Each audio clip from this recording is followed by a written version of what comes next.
만수 할아버지는 매일 새벽 4시면 어김없이 눈을 뜹니다. 낡은 손수레를 끌고 동네를 돕니다. 바퀴 하나는 삐걱거리는 소리를 내며 돌아가지만 할아버지는 기름칠할 여유조차 없습니다. 공원 벤치에 앉아 담배를 피우던 젊은이들이 그를 보며 킥킥거립니다.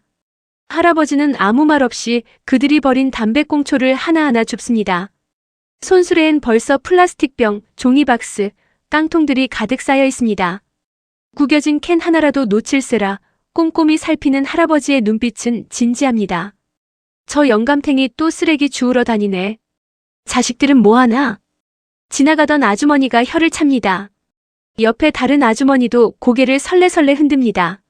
하지만 만수 할아버지는 듣지 못한 척, 아니 정말 듣지 못하는지 묵묵히 걸어갑니다. 그의 보청기는 작동을 멈춘 지 벌써 3년이 넘었습니다. 새 보청기를 살 돈이 없었으니까요. 고쳐볼까도 생각했지만 수리비도 만만치 않다는 걸 알고 포기했습니다. 오전 9시. 할아버지는 단골 고물상에 도착합니다. 주인 아저씨가 인상을 찌푸리며 손수레를 대충 훑어봅니다. 박노인, 오늘은 이것밖에 없어. 겨우 2,000원어치네. 요즘 고물값도 떨어져서 이것도 봐주는 거야. 2,000원. 할아버지는 그 돈을 떨리는 손으로 받아 소중히 주머니에 넣습니다. 구겨진 지폐를 펴서 지갑 안쪽 깊숙이 넣어둡니다. 그리고는 근처 편의점으로 천천히 걸어갑니다. 허리가 아파 자주 멈춰 서야 합니다. 1,000원짜리 삼각김밥 하나와 500원짜리 바나나 우유 하나. 이게 오늘의 식사 전부입니다.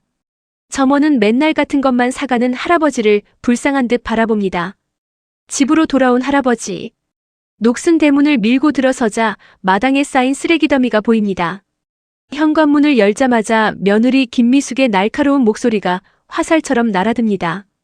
아버님, 또 그 더러운 쓰레기들 마당에 쌓아놓으셨어요? 몇 번을 말씀드려요. 여기가 고물상입니까? 이웃들이 뭐라고 하는지 아세요? 만수 할아버지는 고개를 푹 숙입니다. 변명할 말도 힘도 없습니다. 며느리 뒤에서 아들 박진우가 짜증스러운 표정으로 나옵니다. 한때는 효자였던 아들. 아버지 환갑잔치도 성대하게 치러주고 매달 용돈도 챙겨주던 그 아들. 하지만 5년 전 사업 실패 후 성격이 완전히 변했습니다. 빚더미에 앉은 후로는 할아버지를 짐처럼 여깁니다. 아버지, 제발 좀 그만하세요. 동네 망신도 이만하면 됐잖아요. 80 넘은 늙은이가 새벽부터 쓰레기나 주우러 다니면 우리 체면이 어떻게 돼요? 아파트 입구에서 아는 사람 만나면 얼굴 들 수가 없다니까요. 할아버지는 떨리는 손으로 주머니에서 2,000원을 꺼냅니다. 구겨진 지폐가 손가락 사이에서 바스락거립니다. 이거 전기세에 보태. 조금이라도. 며느리가 코웃음을 칩니다. 눈을 크게 뜨고 비웃는 표정을 짓습니다. 2,000원이요? 아버님 병원비가 한 달에 30만 원인데 2,000원이요? 약값도 안 되는 돈을. 차라리 안 주시는 게 낫죠. 받기도 민망하네요. 할아버지는 아무 말도 못하고 그 돈을 다시 주머니에 넣습니다. 무거운 발걸음으로 계단을 올라갑니다. 그날 저녁 만수 할아버지는 작은 다락방에 홀로 앉아 있습니다. 이 집에서 가장 좁고 추운 방. 겨울엔 찬바람이 새어들고 여름엔 숨막히게 더운 곳. 원래는 창고였던 곳입니다. 먼지 냄새가 진동하고 천장은 낮아서 제대로 서 있을 수도 없습니다. 할아버지는 낡은 가방에서 오래된 사진 한 장을 조심스럽게 꺼냅니다. 모서리가 해지고 색이 바랜 사진. 젊은 시절 말끔한 양복을 입고 여자와 함께 찍은 사진입니다. 여자는 할아버지의 아내, 고 김순옥 여사입니다. 20년 전에 돌아가셨습니다. 여보, 내가 이렇게까지 살아야 하나? 당신이 보면 뭐라고 할까? 할아버지의 눈에서 눈물이 한 방울씩 떨어집니다. 사진 위로 눈물이 떨어지자 급히 닦아냅니다. 하지만 그는 곧 사진을 다시 가방에 소중히 넣고 작은 공책을 꺼냅니다. 거기엔 빼곡한 숫자들이 적혀 있습니다. 날짜별로 정리된 금액들. 1,000원, 2,000원, 어떤 날은 500원. 할아버지는 오늘 번 2,000원에서 1,500원을 뺀 500원을 조심스럽게 적어 넣습니다. 김밥과 우유값을 제외한 금액입니다. 총액을 계산해 봅니다. 80만 5천원. 한숨이 나옵니다. 다음 날 아침. 할아버지는 또다시 새벽 5시에 일어납니다. 몸이 무겁고 가슴이 답답하지만 일어나야 합니다. 오늘은 특별한 날입니다. 손자 박준호의 대학 입학식이거든요. 할아버지는 며칠 전부터, 아니 한 달 넘게 조금씩 모아둔 5만 원을 봉투에 정성스럽게 넣습니다. 빨간 봉투에 입학 축하라고 떨리는 글씨로 적습니다. 손자에게 줄 축하금입니다. 이 돈을 모으느라 점심을 거른 날이 얼마나 많았는지 모릅니다. 오후 3시. 입학식을 마치고 돌아온 준호. 새 정장을 말끔하게 차려입은 모습이 의젓합니다. 할아버지가 다락방에서 내려와 조심스럽게 다가가 봉투를 내밉니다.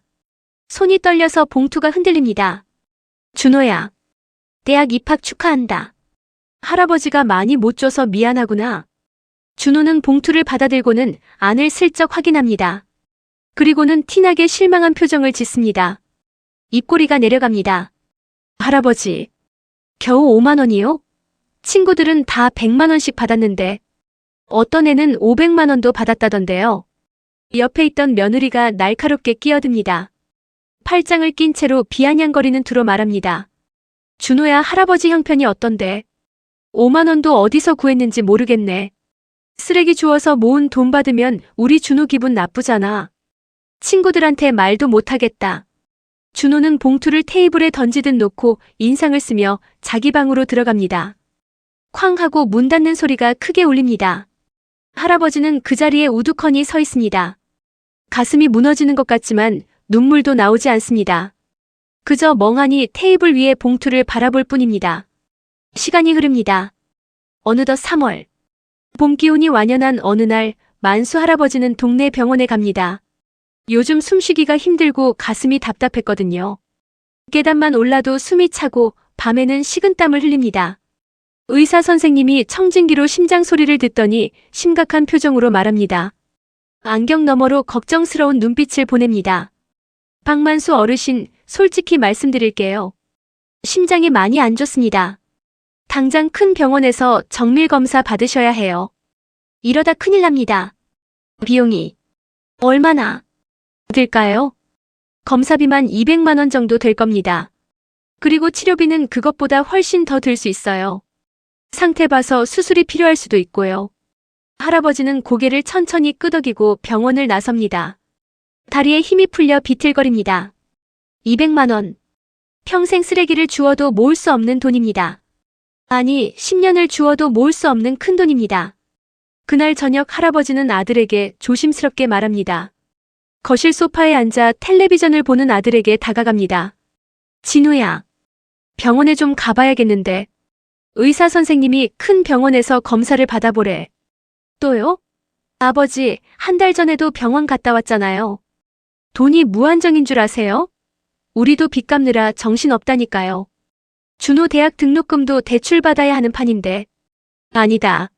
괜찮다. 내가 참을게. 할아버지는 고개를 숙이고 다시 다락방으로 올라갑니다. 계단을 오르는 것조차 힘겹습니다. 그리고 공책을 펼칩니다. 지난 10년간 모은 돈. 총 80만 원. 턱없이 부족합니다. 한참을 멍하니 숫자들을 바라봅니다. 이 돈으로 무엇을 할 수 있을까? 답답한 마음에 창문을 엽니다. 차가운 밤바람이 얼굴을 스칩니다. 그날 밤 할아버지는 오래된 서랍을 천천히 엽니다.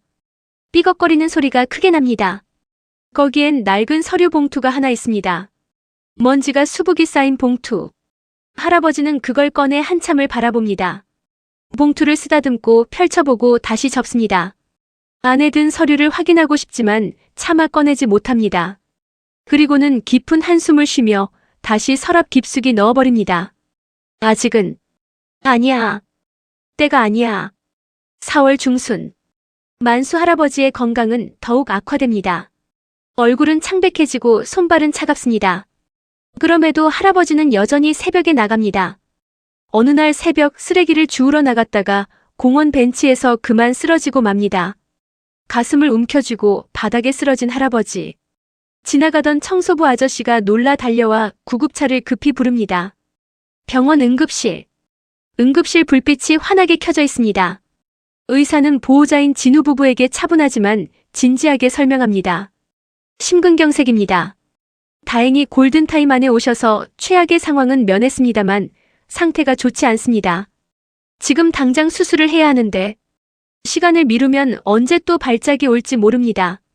진우가 조심스럽게 묻습니다. 아내 미숙의 눈치를 살피며 말합니다. 비용이 얼마나 되는데요? 대략이라도 알려주세요. 1,000만 원 정도 예상됩니다. 입원비 포함해서요. 수술 후 회복 기간도 필요하고요. 진우와 미숙 부부는 서로 눈빛을 교환합니다. 복도로 나가 작은 목소리로 대화를 나눕니다. 미숙이 팔짱을 끼고 단호하게 입을 엽니다. 선생님, 그냥 약물 치료는 안 되나요? 수술 말고 다른 방법은 없어요? 솔직히 우리 형편의 1,000만 원은 약물 치료만으론 한계가 있습니다. 근본적인 해결이 안 돼요. 언제 또 쓰러지실지 장담할 수 없습니다. 다음엔 더 위험할 수 있어요. 일단 생각 좀 해볼게요. 가족들이랑 상의 좀 하고요. 결국 만수 할아버지는 수술 없이 약물 치료만 받고 이틀 만에 퇴원합니다. 진우 부부는 결국 수술비를 마련하지 못했습니다. 아니, 마련하려 하지 않았습니다. 집으로 돌아온 할아버지는 더 이상 쓰레기를 주우러 나가지 못합니다. 기력이 없어서입니다. 손수레는 마당 한 구석에 쓸쓸히 놓여 있습니다. 할아버지는 하루 종일 다락방에 누워 천장만 바라봅니다. 며칠 후 할아버지는 큰 결심을 합니다. 더 이상 미룰 수 없다는 생각이 듭니다. 서랍에서 그 낡은 봉투를 꺼냅니다. 먼지를 털어내고 봉투를 엽니다. 그리고는 떨리는 손으로 오래된 전화기를 들어 번호를 누릅니다. 신호음이 길게 울립니다. 여보세요. 저 박만수입니다. 네. 오래간만입니다. 그 건에 대해서 만나 뵙고 싶습니다. 네. 내일이라도 괜찮습니다. 전화를 끄는 할아버지. 창밖을 바라보며 깊은 한숨을 쉽니다. 봉투 안의 서류를 다시 꺼내 펼칩니다. 거기엔 부동산 등기부등본이라는 글자가 적혀 있습니다. 사흘 후 할아버지는 오랜만에 말끔한 옷을 차려입고 외출합니다. 오래된 옷장 깊숙한 곳에서 꺼낸 양복은 먼지를 털어내니 여전히 품격이 느껴집니다. 아들 부부는 할아버지가 어디 가는지 관심도 없습니다. 거실에서 텔레비전만 보고 있을 뿐입니다. 아버님, 어디 가세요? 며느리가 건성으로 묻습니다. 응. 병원 좀. 할아버지는 대충 얼버무립니다. 할아버지는 버스를 타고 서울 강남의 한법무법인을 찾아갑니다. 빌딩 앞에서 한참을 망설이다가 용기를 내어 문을 엽니다. 고급스러운 로비, 세련된 직원들. 할아버지는 초라한 자신의 모습이 부끄러워 어깨를 움츠립니다. 중년의 변호사가 할아버지를 맞이합니다. 박만수 선생님, 오랜만입니다. 건강은 좀 어떠세요? 괜찮습니다. 그보다 할아버지는 낡은 봉투를 변호사에게 건넵니다. 변호사는 조심스럽게 서류들을 꺼내 확인합니다. 토지 등기부등본, 주식증서, 예금 통장 사본. 변호사의 눈이 점점 커집니다. 선생님, 이게 정말 전부 선생님 명의가 맞습니까? 네. 아무도 모릅니다. 가족들도. 아무도. 총액이 200억이 훌쩍 넘는데요. 정확히는 210억 원입니다. 할아버지는 천천히 고개를 끄덕입니다. 그 눈빛엔 깊은 슬픔과 결연함이 동시에 담겨 있습니다. 유언장을 쓰고 싶습니다. 제가 얼마 못 갈 것 같아서요. 며칠 전에도 쓰러졌었습니다. 변호사는 숙연한 표정으로 펜과 종이를 꺼냅니다. 할아버지는 천천히 또박또박 자신의 뜻을 말합니다. 때로는 목이 메어 말을 잇지 못하기도 합니다. 1시간 반 후 유언장 작성이 끝납니다. 가족들에게는 절대 알리지 마세요. 제가 죽은 다음에 그때 공개해주세요. 그전에는 안 됩니다. 알겠습니다, 선생님. 유언대로 정확히 집행하겠습니다. 할아버지는 변호사와 악수를 나눕니다. 오래된 손이지만 악수는 단단합니다. 집으로 돌아온 할아버지. 뭔가 홀가분한 표정입니다. 오랜 짐을 내려놓은 듯한 얼굴. 현관문을 열고 들어서는데 아무도 다녀오셨어요? 라고 묻지 않습니다. 할아버지는 씁쓸하게 웃으며 다락방으로 올라갑니다. 그날 밤 할아버지는 오랜만에 편안한 잠을 잡니다. 꿈속에서 돌아가신 아내가 나타나 미소 짓습니다. 당신 잘했어요. 아내의 목소리가 들립니다. 하지만 다음 날 아침, 할아버지는 침대에서 일어나지 못합니다. 며느리가 아침 식사 준비를 하다가 이상함을 느낍니다. 평소 같으면 벌써 쓰레기 줍기를 나갔을 시간인데 인기척이 없습니다. 아버님, 아버님. 다락방 문을 두드려도 대답이 없습니다. 문을 열고 들어간 며느리는 비명을 지릅니다.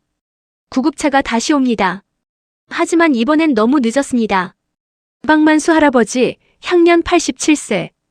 평화로운 얼굴로 조용히 눈을 감습니다. 마지막 순간까지 손에는 돌아가신 아내의 사진을 쥐고 계셨습니다. 장례식장. 빈소엔 사람이 별로 없습니다. 아들 가족과 몇몇 친척들 뿐. 조문객도 거의 없습니다. 평생 쓰레기나 줍던 가난한 노인의 장례식에 누가 오겠습니까? 간혹 동네 청소부 아저씨, 고물상 주인 몇 명이 와서 절을 하고 갑니다. 좋은 분이셨는데. 항상 웃으시던 분이. 그들의 진심 어린 애도가 오히려 유족들을 무안하게 만듭니다. 진우는 장례 비용이 걱정입니다. 장례식장 사용료에 화장 비용까지 300만 원은 들겠는데 음식값도 만만치 않아. 미숙이 한숨을 쉽니다. 아버님 통장에 뭐 있겠어요? 우리가 다 내야죠 뭐. 평생 쓰레기나 주우시더니. 준호가 짜증스럽게 말합니다. 할아버지 때문에 창피해 죽겠어요. 친구들한테 뭐라고 말해요. 바로 그때 정장을 말끔히 차려입은 중년 남자가 빈소에 들어옵니다. 아까 할아버지가 만났던 그 변호사입니다. 그의 뒤로 보조 변호사 2명이 서류 가방을 들고 따라옵니다. 실례합니다. 고인의 유족분들이십니까? 네, 그런데요. 누구시죠? 변호사는 정중하게 명함을 건넵니다. 법무법인 대표 변호사. 서울에서도 알아주는 로펌입니다. 진우가 의아한 표정으로 묻습니다. 저희 아버지와 무슨 일이 있으셨나요? 아버지가 무슨 잘못이라도. 아닙니다. 고인께서 유언 집행인으로 저를 지정하셨습니다. 지금부터 유언장을 낭독하겠습니다. 유언장이요? 우리 아버지가? 가족들이 어리둥절해합니다. 쓰레기나 줍던 할아버지가 무슨 유언장을. 게다가 이런 대형 로펌 변호사를 고용할 돈이 어디 있단 말입니까? 변호사는 공증된 서류를 꺼내 읽기 시작합니다. 본인 박만수는 정신이 온전한 상태에서 다음과 같이 유언합니다. 첫째, 서울 강남구 대치동 소재 토지 3,000평, 현재 시가 80억 원 상당. 집어는 진우와 미숙의 입이 떡 벌어집니다. 호흡이 가빠집니다. 둘째, 삼성전자 보통주 5만 주, 현재 시가 40억 원 상당. 셋째, 각종 예금 및 채권 60억 원. 넷째, 기타 부동산 20억 원. 잠깐만요. 이게 무슨. 우리 아버지가 그런 돈이 어디 있어요? 사기 아닙니까? 진우가 벌떡 일어나 소리칩니다. 주변 조문객들이 놀라 쳐다봅니다. 변호사는 냉정하게 등기부등본과 증서들, 통장 사본들을 차례로 내밉니다. 모두 진짜입니다. 박만수, 주민등록번호까지 정확합니다. 틀림없는 본인입니다. 총 재산이 210억 원 상당입니다. 고인께서는 이 재산에 대해 다음과 같이 분배를 지시하셨습니다. 가족들은 숨을 죽이고 변호사의 입만 쳐다봅니다.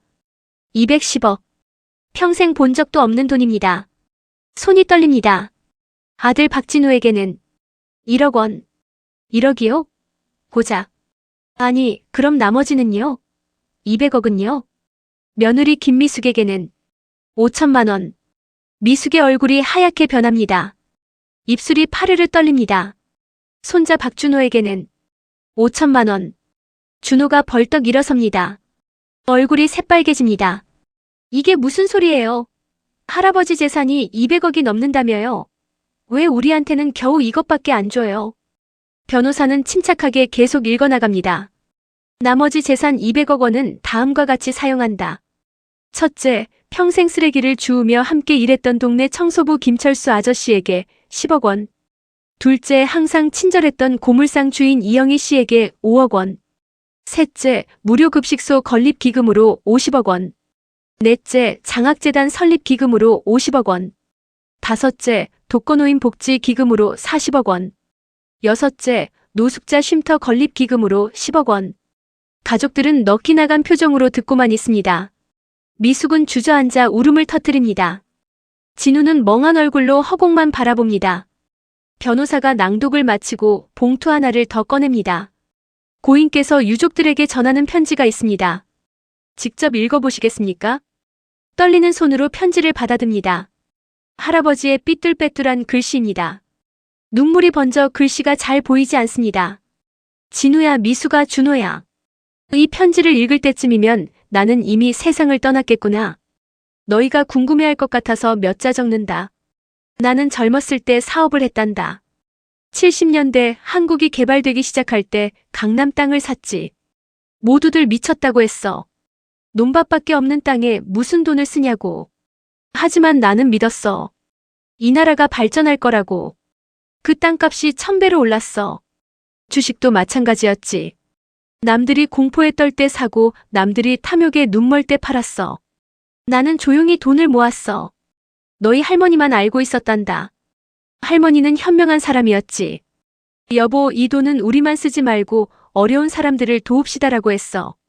너희가 왜 적게 받았는지 궁금하겠지. 진우야, 너는 내 아들이다. 사랑한다. 하지만 너는 1억이면 충분해. 그 돈으로 뭔가 시작해보렴. 내가 빈털터리로 시작한 것보다는 훨씬 나은 출발이야. 미수가, 준호야, 너희도 마찬가지다. 너희가 나를 어떻게 대했는지 나는 다 알고 있었어. 다락방에 처박아두고 쓰레기나 줍는 늙은이 취급하고. 하지만 원망하지 않아. 오히려 고마웠어. 덕분에 세상이 어떤 곳인지 똑똑히 볼 수 있었으니까. 돈이 있어도 사람들은 변하지 않더구나. 아니, 돈이 있으면 오히려 더 나빠지지. 그래서 나는 쓰레기를 주웠어. 정말로 가난한 척한 게 아니라 진짜 그렇게 살고 싶었어. 길에서 만난 청소부 아저씨, 고물상 주인 아줌마. 그들은 가진 게 없어도 따뜻했어. 나한테 김밥도 나눠주고 추울 때 따뜻한 차도 건넸지. 그들은 내가 200억이 있는지 없는지 몰랐어. 그냥 같은 처지의 노인으로 대해줬어. 그게 진짜 사람이야. 내 돈은 정말 어려운 사람들에게 가야 해.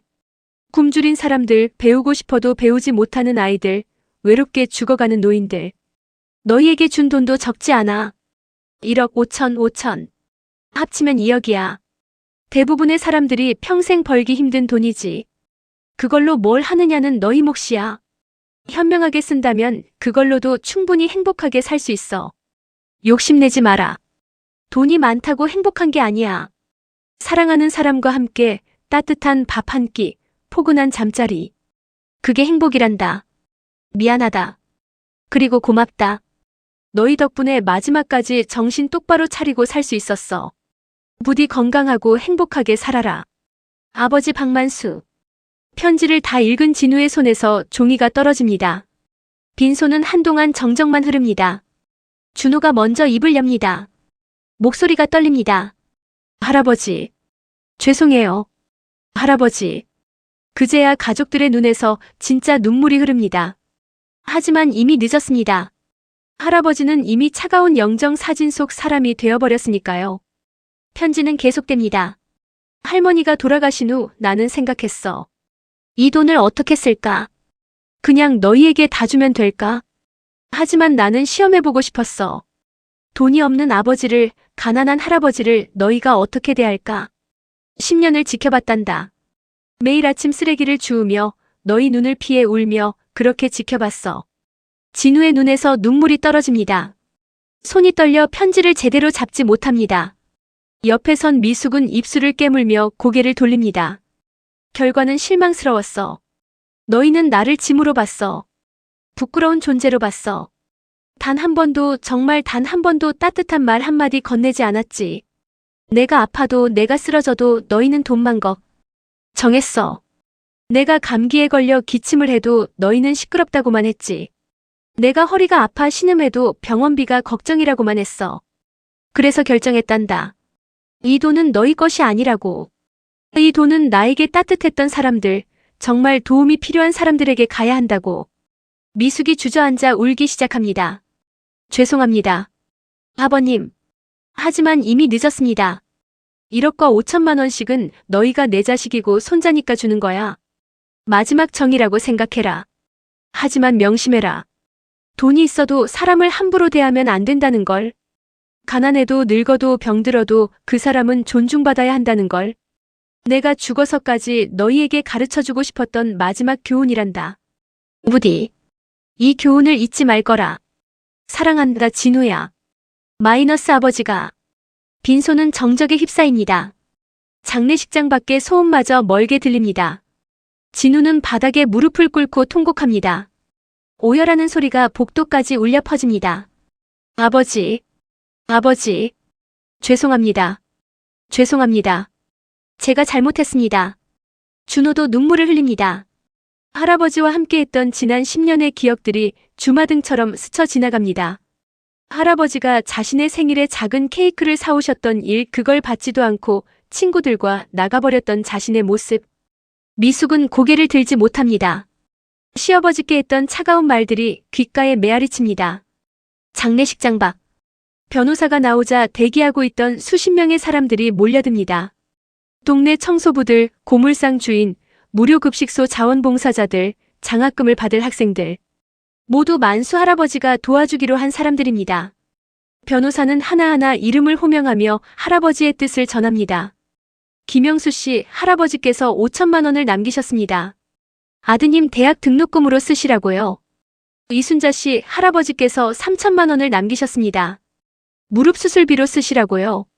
한 명 한 명 호명될 때마다 사람들은 할아버지 영정 앞에 무릎을 꿇고 오열합니다. 그들은 할아버지의 영정 앞에 국화꽃을 놓고 절을 합니다. 어떤 이는 삼배를, 어떤 이는 큰 절을 올립니다. 할아버지, 감사합니다. 정말 감사합니다. 평생 은인이십니다. 저희 가족의 생명의 은인이십니다. 할아버지 덕분에 제 아들이 대학을 갈 수 있습니다. 빈소는 어느새 조문객들로 가득 찹니다. 처음엔 텅 비어있던 방명록이 순식간에 채워집니다. 한 페이지, 두 페이지, 세 페이지. 끊임없이 이름과 감사의 메시지가 적힙니다. 하지만 정작 할아버지의 가족들은 구석에서 고개만 숙이고 있을 뿐입니다. 진우는 벽에 기댄 채 멍하니 조문객들을 바라봅니다. 저렇게 많은 사람들이 아버지를 사랑했구나. 자신은 단 한 번도 아버지께 사랑한다는 말을 하지 않았는데. 사흘 후 발인. 연구차가 화장터로 향합니다. 뒤따르는 차량이 수십 대. 모두 할아버지가 도운 사람들입니다. 어떤 이는 직접 만든 꽃다발을 들고 어떤 이는 할아버지 사진을 가슴에 안고 따라옵니다. 하지만 아들의 차 안은 침묵뿐입니다. 진우는 창밖을 보며 생각합니다. 아버지는 이렇게 많은 사람들에게 사랑받으셨는데 정작 아들인 나는 무엇을 했나?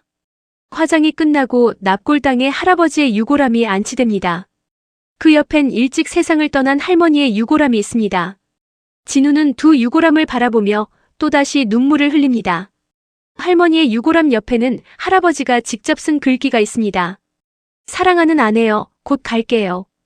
할아버지는 10년 동안 할머니를 그리워하며 사셨구나.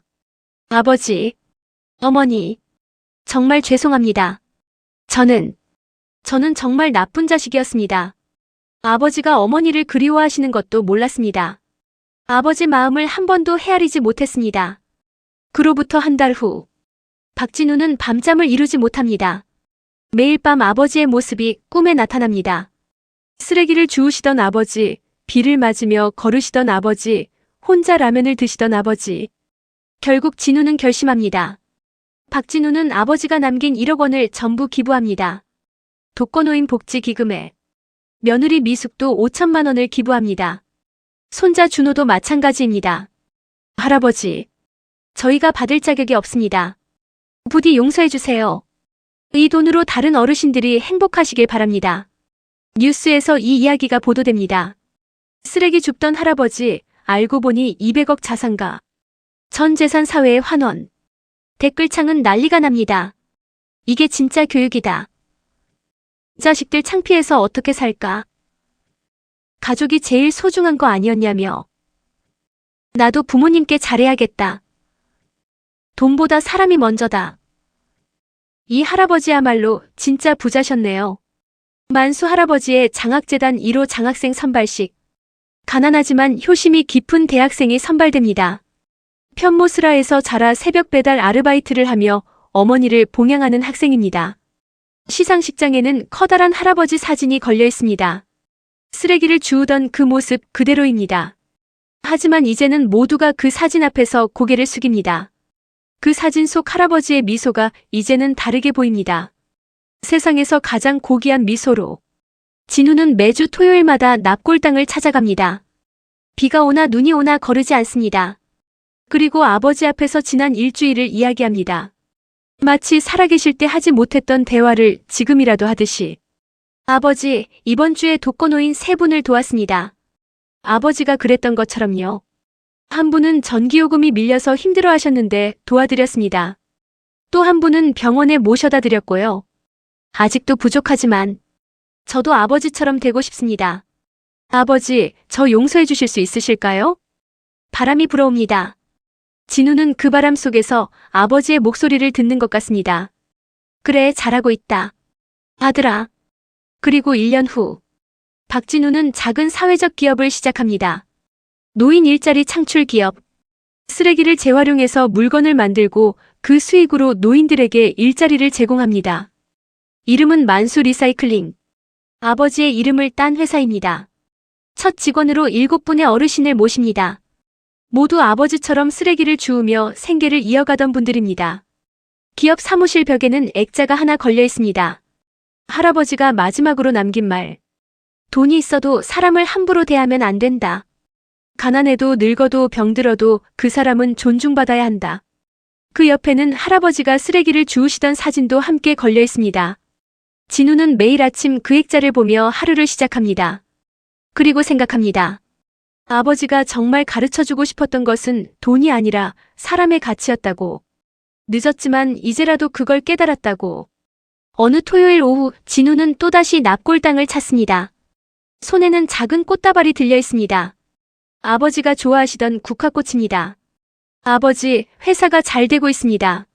어르신들이 행복해하세요. 일할 수 있다는 게 이렇게 기쁜 일인지 몰랐다고 하십니다. 아버지, 이제야 알았습니다. 아버지가 쓰레기를 주우신 이유를요. 단순히 돈을 벌기 위해서가 아니라 누군가에게 도움이 되는 일을 하고 싶으셨던 거죠. 존엄하게 사시고 싶으셨던 거죠. 진우는 아버지와 어머니의 유골함을 닦아드립니다. 정성스럽게 사랑을 담아서. 다음 주에 또 올게요, 아버지. 사랑합니다. 그리고 진우는 돌아섭니다. 이제 그의 걸음에는 무게가 있습니다. 아버지의 유산을, 아버지의 교훈을, 그리고 아버지의 사랑을 이어가겠다는 다짐의 무게입니다. 납골당을 나서는 진우의 뒷모습을 보며 우리는 생각합니다. 진정한 유산은 돈이 아니라 가르침이라는 것을. 그리고 그 가르침은 때로는 가장 아픈 방식으로 전해진다는 것을. 하지만 그것이야말로 가장 큰 사랑이라는 것을. 만수 할아버지는 떠나셨지만 그의 정신은 아들을 통해, 손자를 통해, 그리고 그가 도운 수많은 사람들을 통해 계속 살아 숨쉬고 있습니다.